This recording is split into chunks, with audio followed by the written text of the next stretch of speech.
नंदिनी एक बहुत ही खूबसूरत और एक जवान लड़की है और उसके माता पिता बहुत ही गरीब हैं और वह अपने घर का खर्च चलाने के लिए लोगों के घरों में काम करने के लिए जाती थी अपनी माँ के साथ। और जब जब वह अपनी माँ के साथ जाती थी तो सब कुछ ठीक होता था।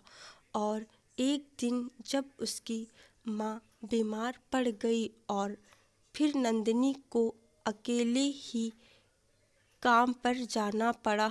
और नंदिनी जिस घर में काम करती थी उस घर में मालिक और उसके दो बेटे और उसकी पत्नी रहती थी। और जिस दिन नंदिनी अकेली काम करने के लिए गई थी तब उस दिन उसके मालिक को और मालिक की पत्नी और बड़े बेटे को कहीं काम से बाहर जाना पड़ा।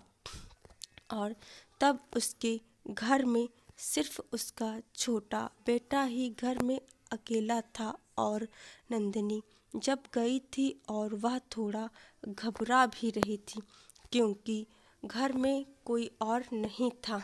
और जब वह किचन में बर्तन धोने के लिए जाती है और फिर उसकी मालिक का बेटा आता है पीछे से उसके कंधे पर हाथ रखने के लिए जाता है और फिर नंदिनी बहुत घबरा जाती है।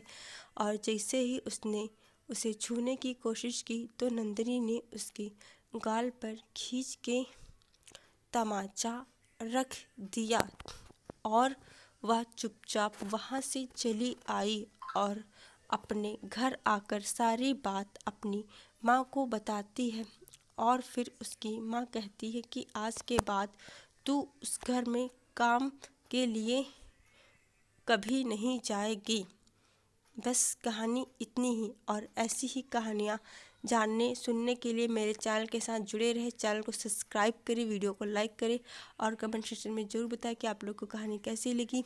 और हम लोग बहुत जल्द मिलेंगे इसी तरह कहानी के साथ, एक नई कहानी के साथ। तब तक के लिए बाय बाय, टेक केयर। बहुत बहुत धन्यवाद, बहुत बहुत शुक्रिया।